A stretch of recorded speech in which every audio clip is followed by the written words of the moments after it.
Hello, and welcome to everyone to our discussion about the future in chaplaincy or of chaplaincy, depending on what word you'd like to put in the middle there.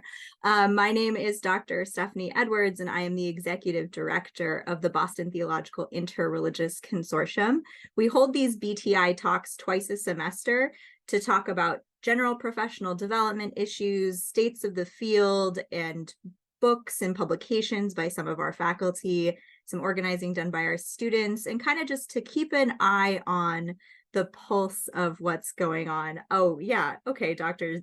Moon, the future is chaplaincy. I love that. And today, in response to a lot of feedback I've been getting from a variety of students over my tenure at the BTI over the last 3 years, is a discussion about chaplaincy. It's a growing word that I'm seeing thrown around by a lot of different people in a lot of different contexts. And I myself come to theology from social work.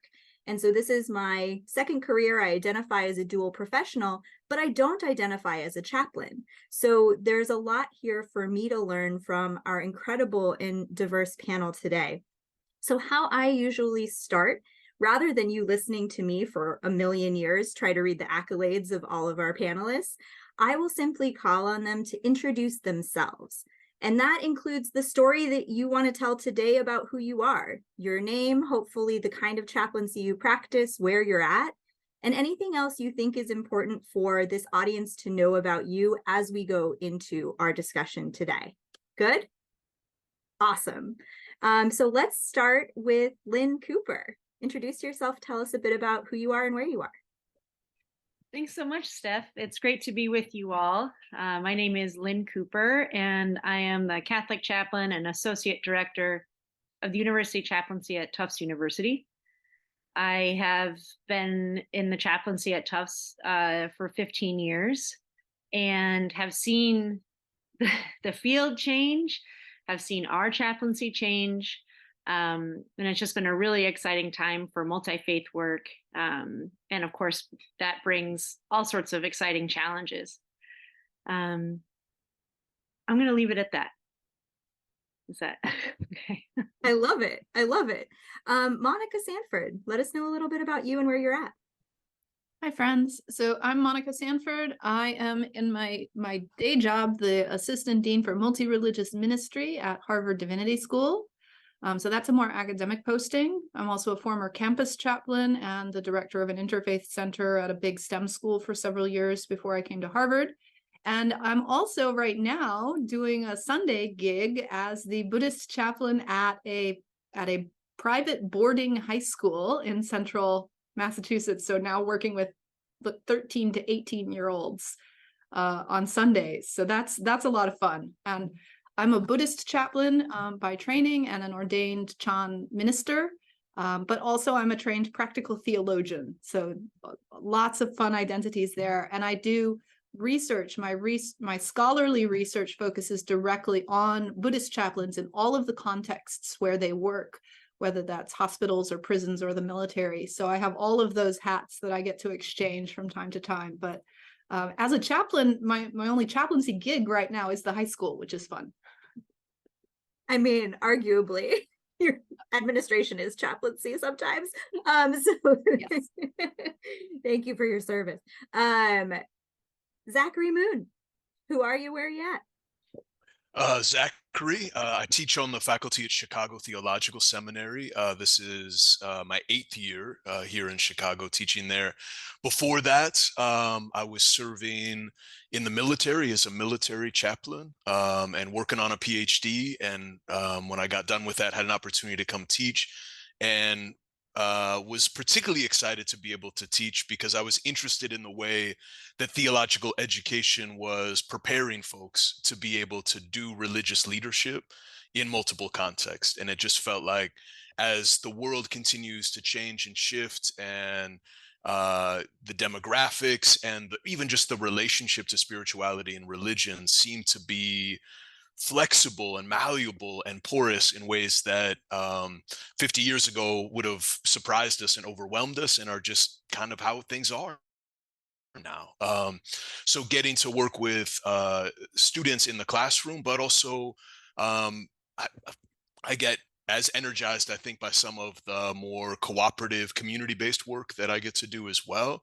And my work in chaplaincy is kind of inescapable from my identity. I mean, I really love good conversations, deep connection with colleagues, as well as students, and always thinking about how creative connection can be a pathway to something better, right?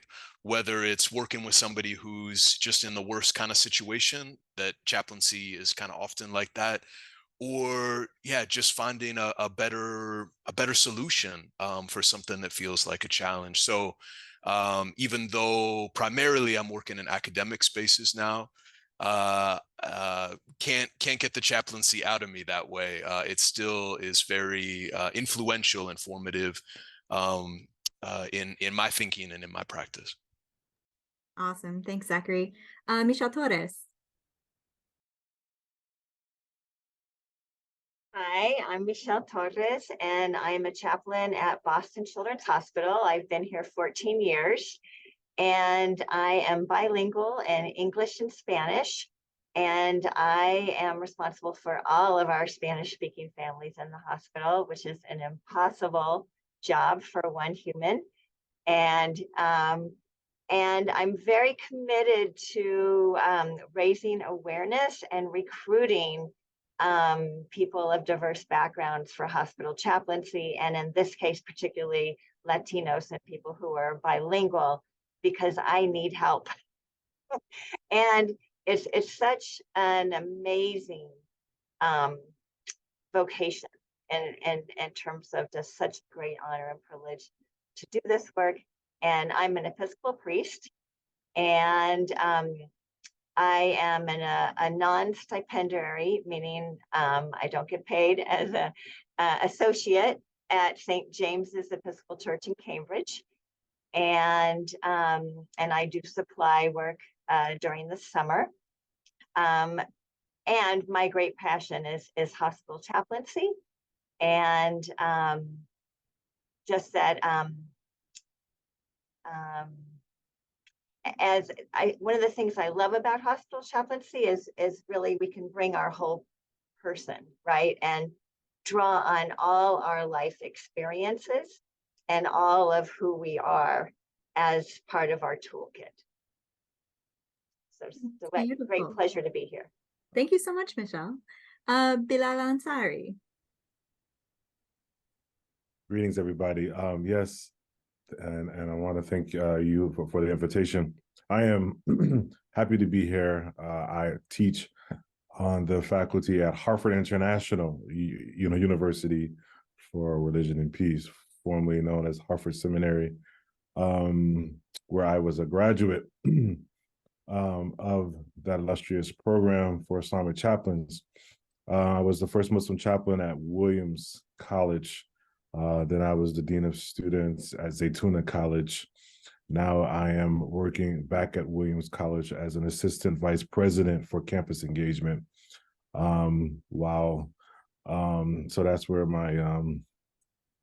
my chaplaincy care or compassionate care for a whole institution all resides. But my academic work is teaching at Harvard. I'm also the director of the Islamic chaplaincy program at Harvard, and the co-director of the Masters in Chaplaincy program at Harvard. And so I think about this field deeply, widely.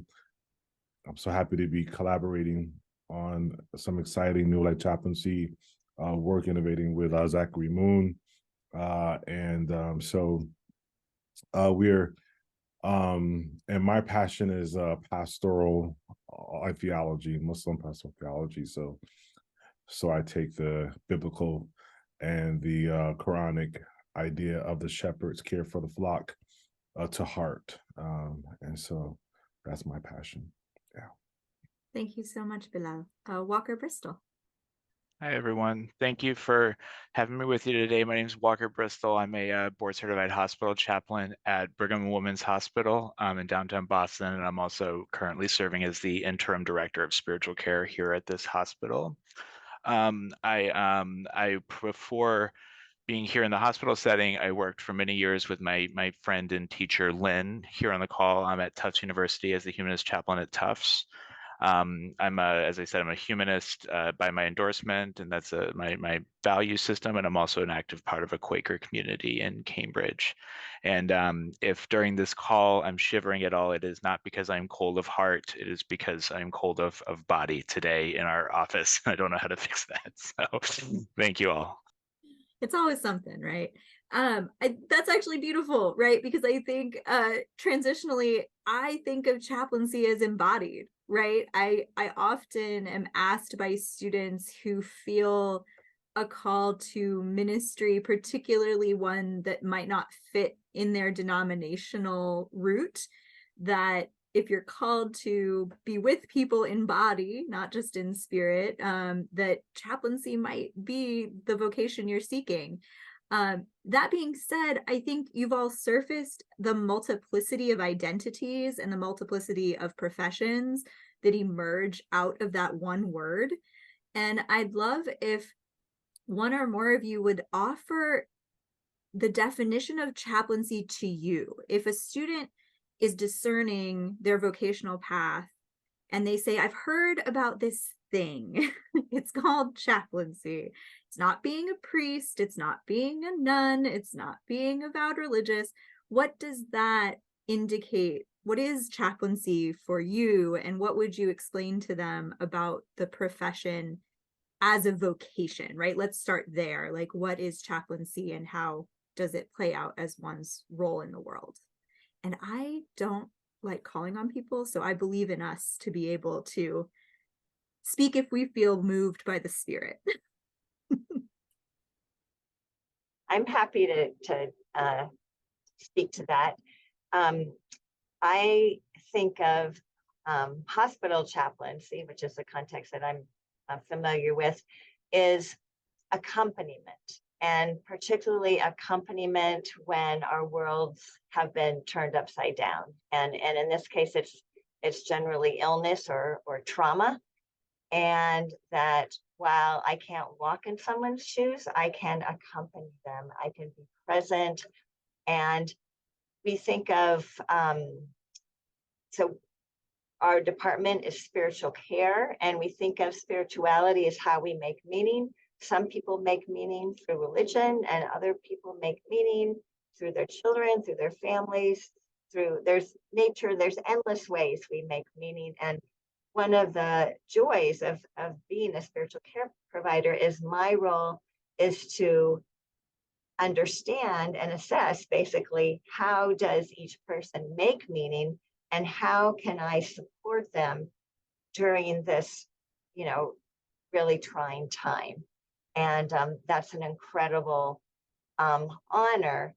And the other amazing thing I find is that in the hospital, spiritual care providers might be the only caregiver that enters the room without an agenda. That my only agenda is to be present, to be fully present, and to really hear each person's story and how I can support them. What are they? The other thing I like to really champion about hospital chaplaincy and any kind of chaplaincy is for anyone who's passionate about social justice issues, this is an amazing venue to make a difference. And that I'm, as a chaplain, I'm actively involved in our EDI, equity, diversity, inclusion programs. And I'm part of staffing groups and part of the OLA, which stands for Hispanic Outreach Latinos and Amigos.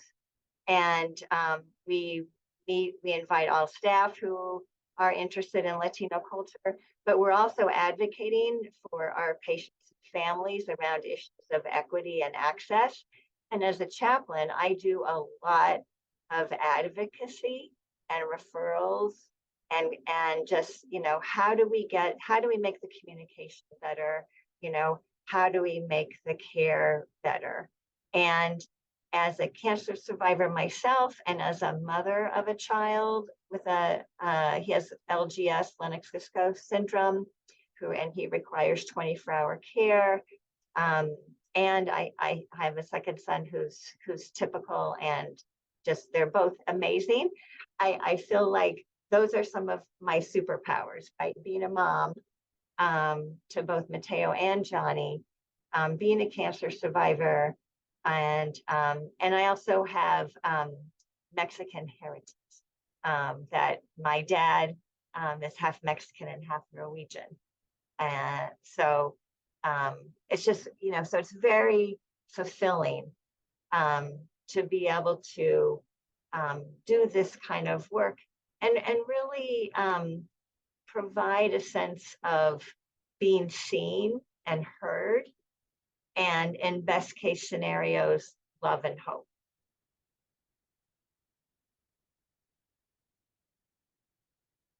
So I'll just add to that everything that Michelle said. Absolutely, yes, snaps for that. And I'll add that I often get this question coming from students of religious backgrounds where chaplaincy is not a profession that has existed in the history of that religion necessarily.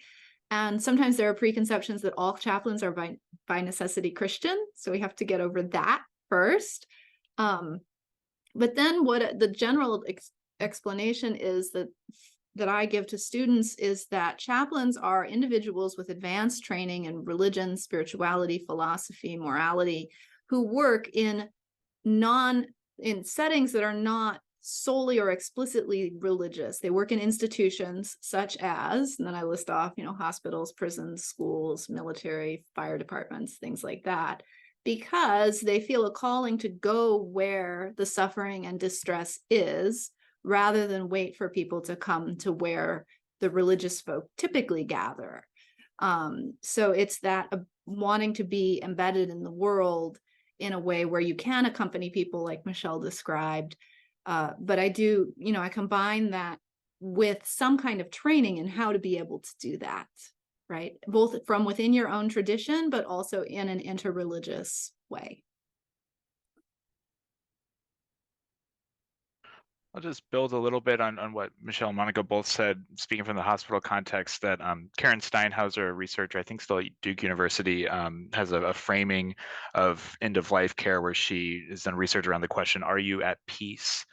And that's a question that I ask our patients, especially at the end of their life, but very often throughout the course of their severe illness here at the hospital, because so often someone's journey towards finding peace, whatever that means for them, is interwoven with their faith and culture and their ancestry and those practices that draw on the peace that is within themselves.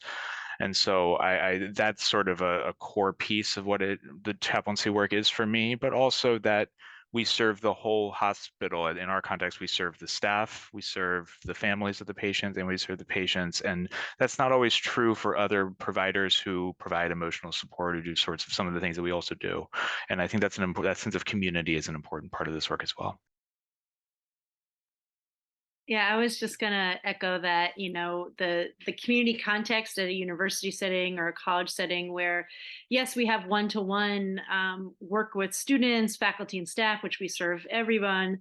But also we're in a network, we're in a community, we're in a campus that's ever shifting, ever evolving, sometimes semester to semester. Which is why I find this work so exhilarating. Honestly, it's always fresh. It's always challenging in different ways, even if there are echoes that you start to see patterns. But that piece, I think, is really central to that community care and having, I might bring this up later, but thinking critically about who are our partners in this work, who are not chaplains, but are doing deep care and being integrated within this system, this organism of the university or institution. I guess organism makes it sound a little more, organic. But that we are only effective, or we are more effective when we are in deep partnership with the people who know our students in other capacities, whether that's counseling, mental health services, the faculty, the deans, res life. Like, there's this whole world. When I first started at Tufts, we did not have the infrastructure to really be integrated into the landscape in that way. And over the years, we have grown in ways that have made that more possible, with religious diversity on our team, with staff who help us make things happen. But to think too of the chaplaincy team as its own organism that needs that support and that connective tissue, so that we can be more effective and build that sense of trust with our colleagues. That's beautiful. Bilal? Yeah, if I can add just a different perspective, working in a prison for 16 years, uh, a lot of times, chaplaincy is is just companionship, another human being, or a human being that they feel who genuinely cares for them,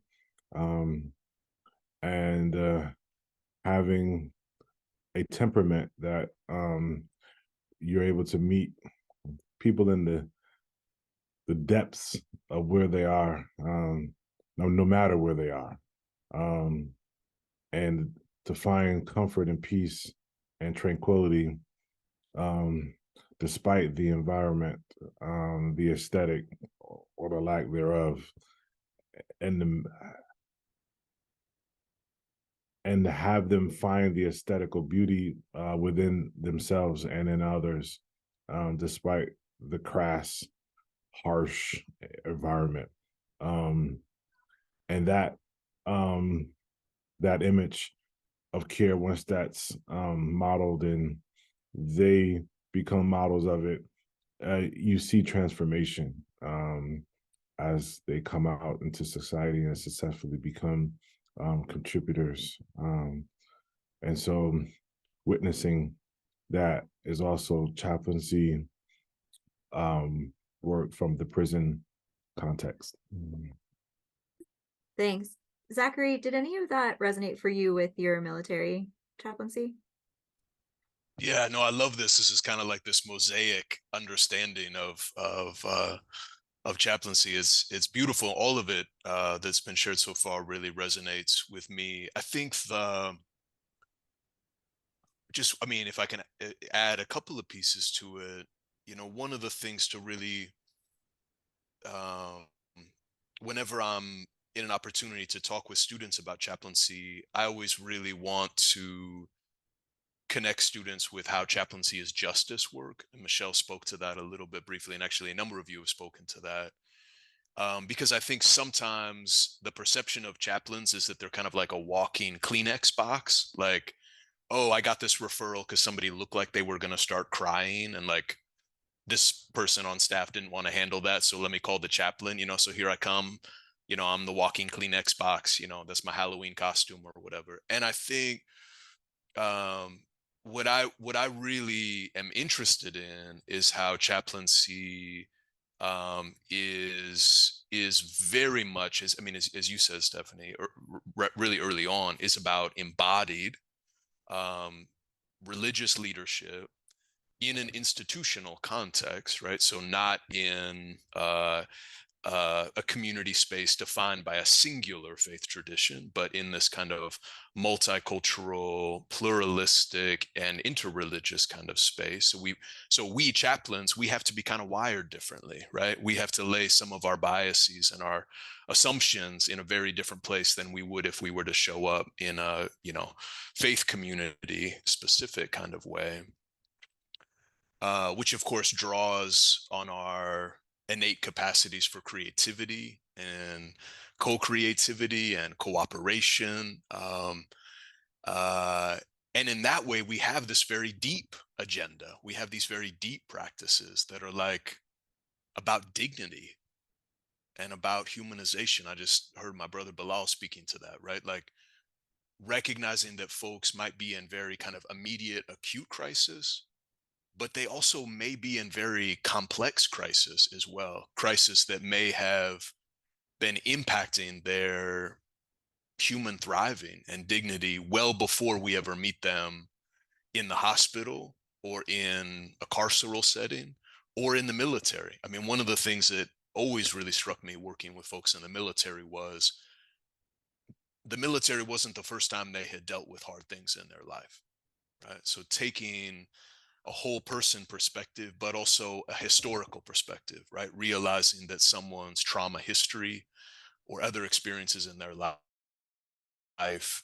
it's today is very much in conversation with all of those yesterdays that have come before, right? And that we're conversant in that kind of wholeness with somebody as well.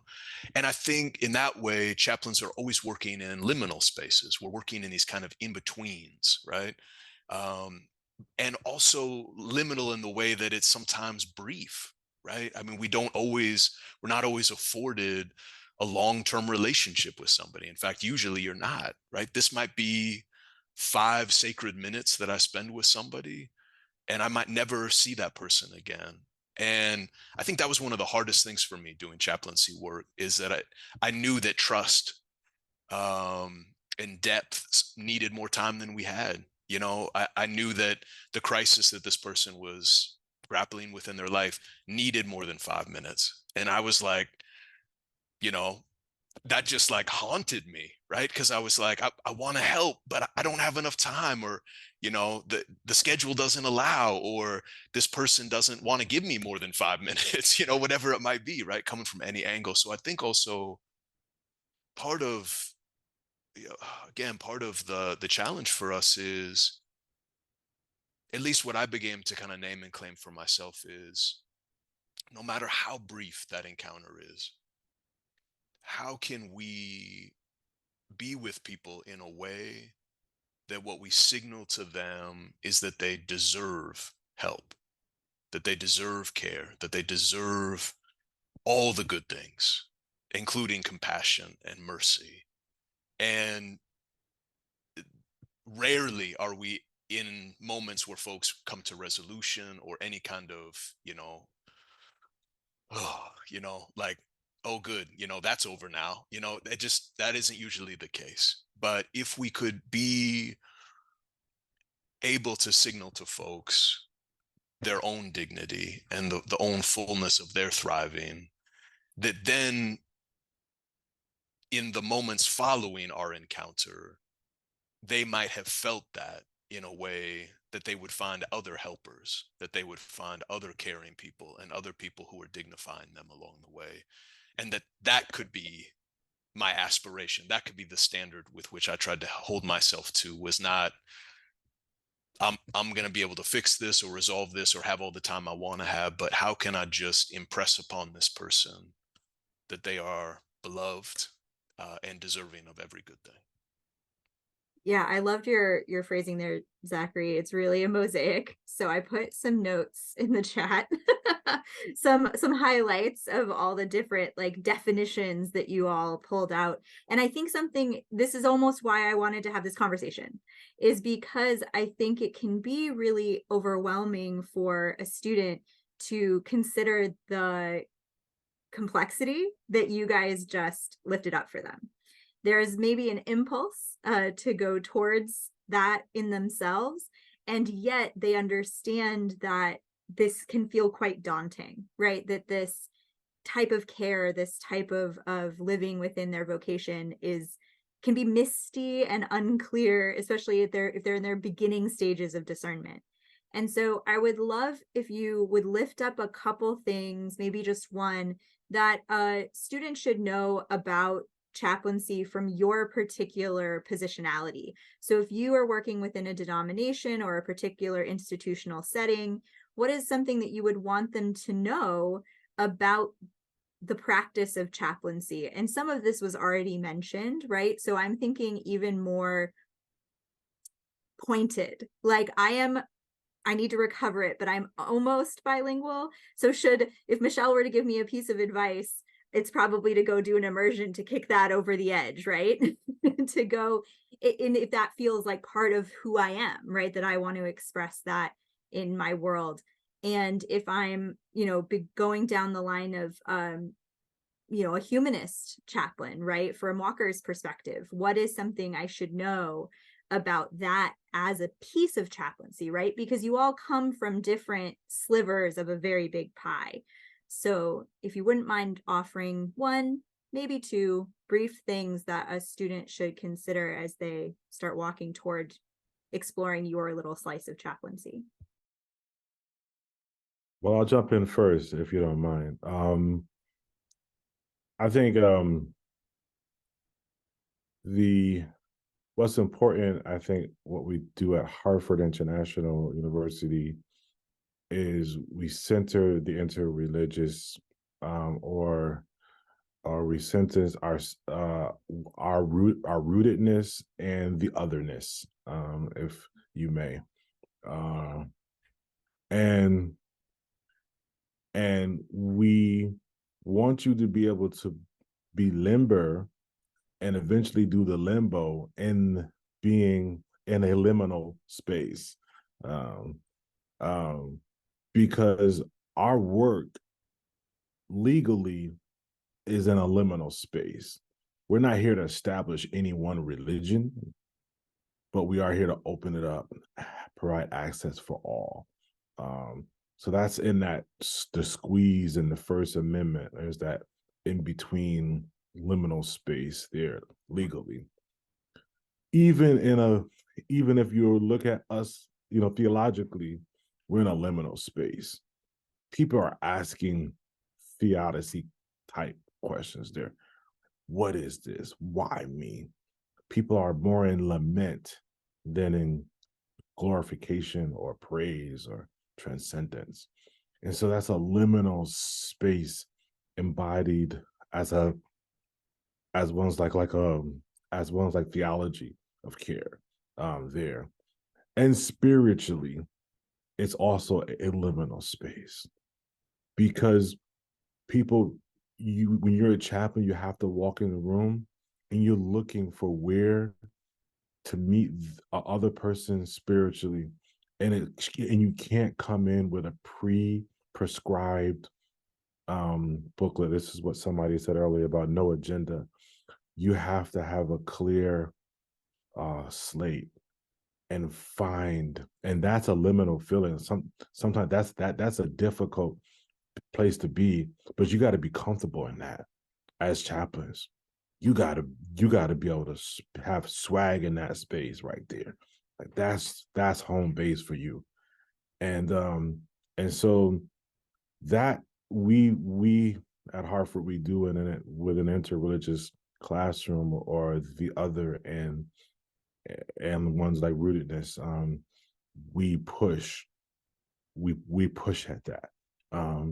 And so that's what I wanted to share.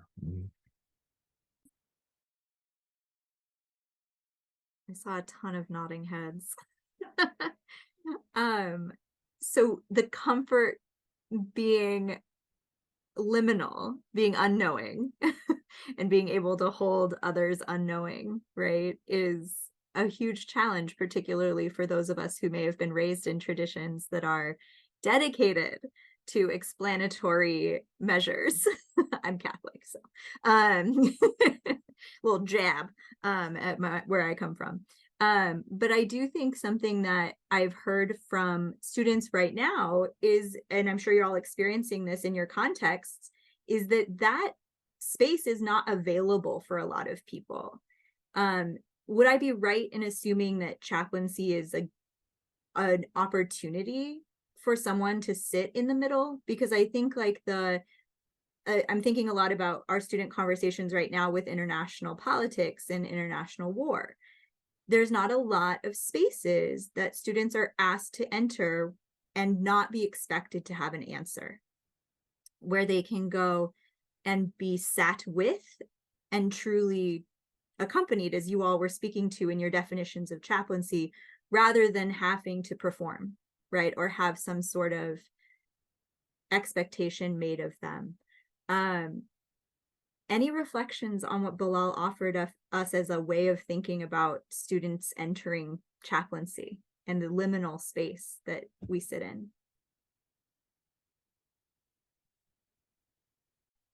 I really loved, Bilal, how you spoke to about really being able to have a radical openness, right? And ultimately, I think about when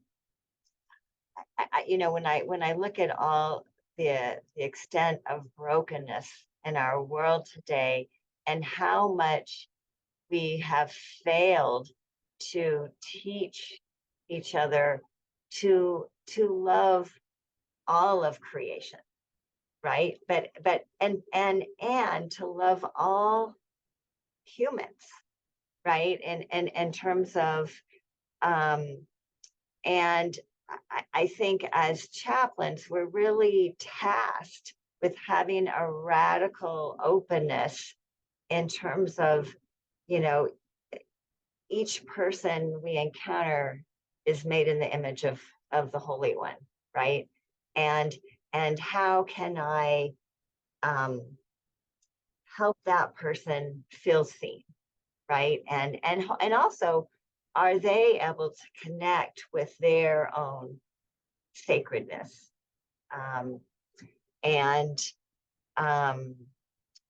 but and one of the greatest joys, kind of like, and as a chaplain, is the deep work that we can do with someone who's not religious, right? I mean, I think of a family that I worked with from China where, I working with an interpreter, and sometimes there's not even words that translate, right, for spirituality.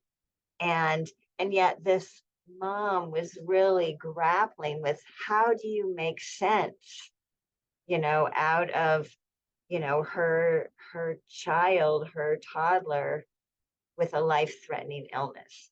How do you make sense out of that? And the courage and vulnerability that we're able to help hold and support as chaplains. And also, I want to kind of echo what Lynn and some of the other folks mentioned, the sense of community, that I love being part of an interdisciplinary team, that as a spiritual care provider, I attend rounds, with the social worker, with child life, with music therapy, with nursing, with case management. I'm in family meetings and can offer, some new insight about why this family can't even consider the question of DNR, because in their belief system, even thinking about death would be experienced as a lack of faith, right? And then as chaplains, we can't wave a magic wand and suddenly get people to, be able to think, to think outside of their belief system, right? How do we meet them where they are, and like, I'm thinking of a situation that I'm working with a child with cancer at end of life, and that so coaching the team that while this parent can't consider a DNR question now, that that there may be opportunities, because this mom, when they are in fact facing death, and because this mom has been able to demonstrate her priority to the quality of life, and I believe that will translate into the quality of active dying and death. But in addition, the amount of of learning opportunities that are in a hospital setting in terms of conferences and webinars and team meetings. But also coming back to that social justice piece of, you know, being that moral compass, you know, speaking up when something is not right, you know, when there's been an injustice, and also for staff, being a safe person. I have a narrative medicine group I run for staff, and it's really a place where people can bring their whole selves and where they can share injustices, and how do we help people again feel seen and heard, and then how can we make a difference? How can we address this on an institutional level, on a structural level? I think that's really important, because something you're bringing up to me, to go back to the more practical aspects, is sure, working on your personal ability to hold all of this and encounter it without an agenda, but also I think to discern your place in chaplaincy is really important, because I think Michelle is doing work that not everyone is called to do. Bilal is doing work that not everybody is called to do. Lynn's doing work not everyone is called to do. And I wanted to have you all in this space because I think it's important for students to see chaplaincy's many faces, right? To see that if you are not called to have medical discussions with children who are ill, that is an incredibly difficult and particular skill set. You may be called to work with adults, right? Or young adults in Lynn's setting, right? Or teens, there's all of these different pathways that I think we want to open up to the consideration of chaplaincy, such that it doesn't get seen as a monolith and instead gets seen for all of its diversity. I was wondering, Walker, if you wouldn't mind, just to get really particular, talking a little bit about your particular positionality in your tradition as in humanism, because there's a increase statistically within non-affiliated and humanist students going through traditional seminary programs. Yeah. And I'd love if you'd speak a little bit to the connection between your particular background and how you found your way into chaplaincy. Sure. I think so. I when I came into my own divinity school program, I think it was early on that I felt something like a call towards something like chaplaincy, at least compared to other kind of paths that you might go on in something like a divinity school. Because I don't know that I knew exactly what I wanted to do. I actually liked writing, and I liked storytelling, and journalism was what kind of drew me to divinity school in the first place. But it was also a sense of curiosity, and I think curiosity is a big part of what draws people into like a multi-faith chaplain role. Because one thing that I was thinking early on to Bilal's talking about that liminal space is we enter into people's worlds, and we are going to do things that we would probably never really do, practices, systemic practices, accompany people, witness things certainly that we would never really do as a part of the traditions that we, how we practice our lives and our traditions and our values outside of the context where we serve. And so that's certainly true as a humanist chaplain, as someone who didn't have, for example, a prayer practice really at all. I grew up in a non-denominational Christian church, so I had a little bit of experience with that, but that really was unfamiliar to me entering into the hospital setting. And now, I mean, after working here for 7 years, I think I probably do something like a prayer or words of comfort with most, if not almost all patients who I meet, which is really a thing that's surprising to me a little bit if I look back, but it's also not surprising because I have a really, I mean, it feels very consistent with my core values and how we create a container for the visit, for the experience of this person, and a way of reflecting what they're experiencing. And so but it really comes from that curiosity and stepping far outside what our philosophical or theological beliefs, what you might ask me what my philosophical and theological beliefs are. I mean, I don't leave them at the door, I carry them with me, but they're interwoven with this curiosity about other people's lives and ways of being and finding peace in the setting where I work. And so that's sort of a little bit about what draws me into that. And I know many, non-religious or maybe non-traditionally religious students who go through programs like this and have gone into CPE or gone into hospital chaplaincy. What I observe a lot of that sense of curiosity and I mean, the kinds of questions that we ask about gods, about life, and these existential things. They might be interesting to us, but but we're not allergic to exploring them in the way that we come alongside people. And so That's awesome. Thank you so much. I have two final questions. The first being a little bit twofold. We have a very practical question in our Q&A section from an attendee that wants to talk about self-care. And I think that this is incredibly important, but I kind of want you to take it in two parts. How do you hold all of this, right, in balance, in care for yourself as a professional, right? You've stuck with chaplaincy in some form. So what does it mean to stay, and how do you do that? But also forecast forward a bit. Think about the ways that you see chaplains needing to be supported, and things that, if you are brand new to the field, you might want to advocate for. Something that I know from being a social worker, especially when you are young and a new, zealous person in the field, is that you may not ever negotiate for anything within your job, right? You may just be like, thank you, bye, and go along your day.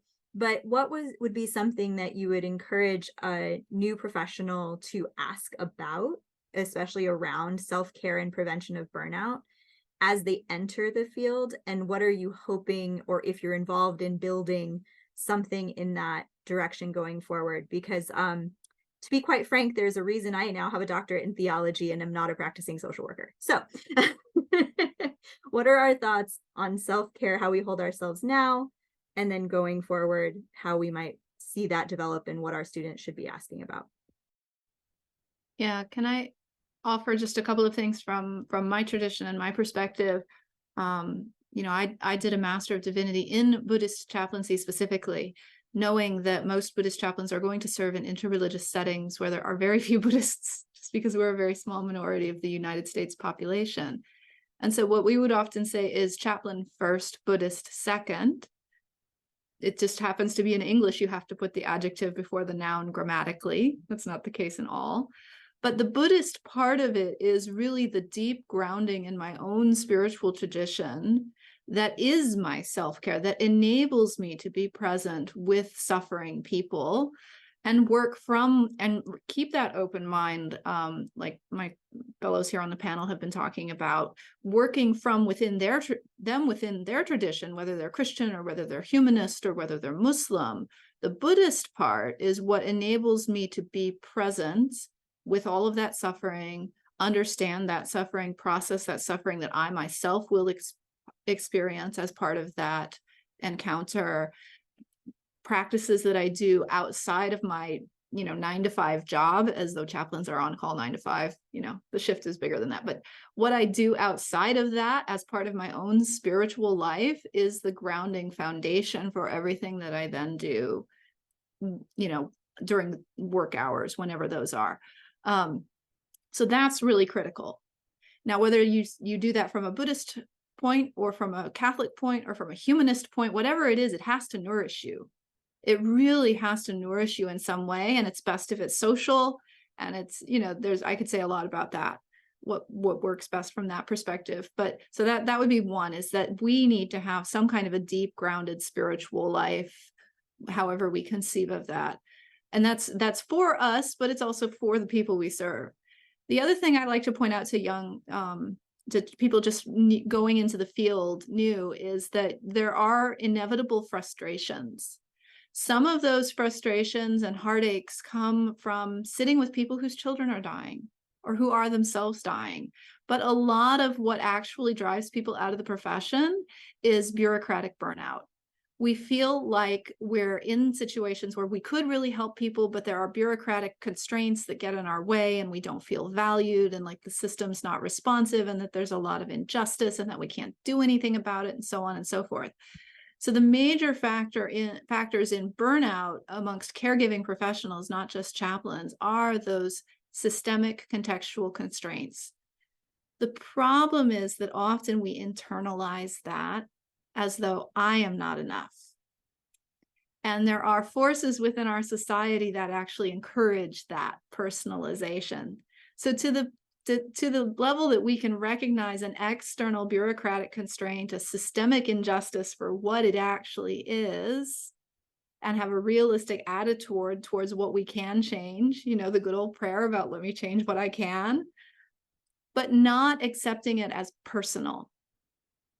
It's not a personal failing that I couldn't help this family. I mean, I think it was Zach talked about, they come with their own trauma histories, right? They were suffering from cancer long before they met us, or whatever the situation is. Sometimes we are not going to be able to help families. So being able to center ourselves back in our practice and see those external factors that are beyond our control for what they are can help us prevent burnout and still work for justice in a systemically unjust world. So I think it's very important to see those distinctions and what makes us effective and what makes us not effective, and make sure that some of the things that make us ineffective has nothing to do with us whatsoever. Yeah, what Monica just shared is like such like deep truthful wisdom right there, and that applies to so much meaningful work outside of chaplaincy as well. I'm thinking about all of the brave activists that I've worked with. If they knew what Monica just tried to teach us right now, you know, our movements for justice in every space and place would be more nourished in that, to realize that when we take it personally, we're actually, you know, already on that kind of burnout trajectory. I always feel a little bit like reactionary against the self-care question, because almost immediately, even the terminology there seems, at least in my mind, what it activates for me is like a kind of like self-interest or even kind of selfish kind of thing, right? And this is because, y'all, I am a good American, right? Like I know about individualism, and I know about like me getting mine and all this kind of thing. So even though I have tried to be uh doing the good, healthy resistance to American individualism, it's still like this complicated thing in me. So, you know, I immediately translate, you know, that as this kind of selfish or luxurious, or kind of thing. And when I do that, it makes it very easy for me to put that at the bottom of the to-do list, right? And the thing that I always have to try to reframe in the conversation is, rather than like, what does self-care look like for me, to frame it as, what does sustainability look like for me? Because sustainability as a framework aligns with my commitments in a much more coherent kind of way, right? It says this work matters, and because it matters, it deserves to be sustainable. And if it deserves to be sustainable, what do I need to practice, to use Monica's very clear language here? What do I need to practice in order for this good work to be sustainable? And frankly, part of that is the work of acknowledgement and awareness. This is really hard work, right? It's heartbreaking interpersonally and socially. It's confounding and enraging at an institutional and systemic level, right? I mean, Monica spoke to that really clearly. So given that this is hard work, and given that this is meaningful, important work, I want it to be sustainable, right? So that connects with my desire. And then it's easier for me to get to a place of saying, what do I need to do for this to be sustainable? And some of it is trying to live into the wisdom of what Monica just taught us about having good boundaries, about knowing where I am and where I'm not, and what part of this is my responsibility, and what part do I need to have gentle, open relinquishment of, right? Where do I need to be flexible and agile? Where do I need to be accepting and do the grief work necessary when I face injustice that I don't have the control to fix or resolve or transform? But part of that to me is maybe better asked, at least in my mind, as a question of sustainability. And I think if we ask ourselves, what sustains me? that list can come pretty quickly, right? And one thing that I always do with my students around this particular question is like, all right, everybody get out your phones and open up your contact list. Start going through your contacts with this question. If I called this person right now, would this person expect me to be like checking on their well-being, or would they expect that I was checking in with them because they were going to care about my well-being? Because most of my students have got a contact list filled with people who expect them to be their chaplain. And that can be very, very dangerous. Because if we call up our friend who's expecting us to be their chaplain and we think that they might be a listening ear for us, that gets twisted very quickly, because that's not what they're there for. Not all of our relationships are created for that. So to be really clear in identifying those relationships that are equipped to be that sanctuary space for you, to be that nourishing space for you. And it's not everybody in your contact list. So be really clear about differentiating that. And that doesn't mean that you need to like wipe out, that 80 or 90% of your contact list. And, those aren't good relationships. Those are good relationships, but you need to know the terms and conditions of those relationships. And also, even more so, know the terms and conditions of those relationships that are uniquely in your ecosystem of sustainability, that allow you to be able to get the nourishment to sustain yourself doing this work, and being clear-eyed about that, right? Have the awareness around that to do that, because we need to be held in a whole ecosystem of support. Otherwise, sustainability is not possible. Thank you. I think that the biggest takeaway I've gotten from your reflections is that chaplaincy is deeply needed.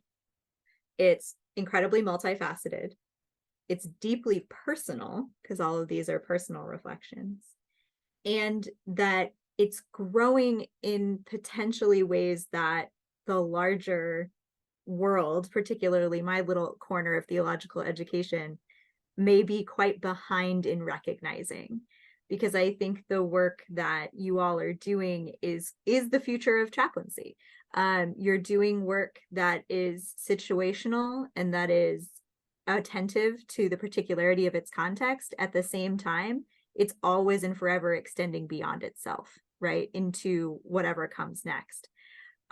We've run out of time because this always happens, but what I want to do is I do want, if you all are willing to stay, to give you a last word. I want you to be able to say, if you had one thing to say about the future of your vocation, the future of chaplaincy as you see it, or I'm talking brief, I'm talking 60 seconds max, 30 if you can.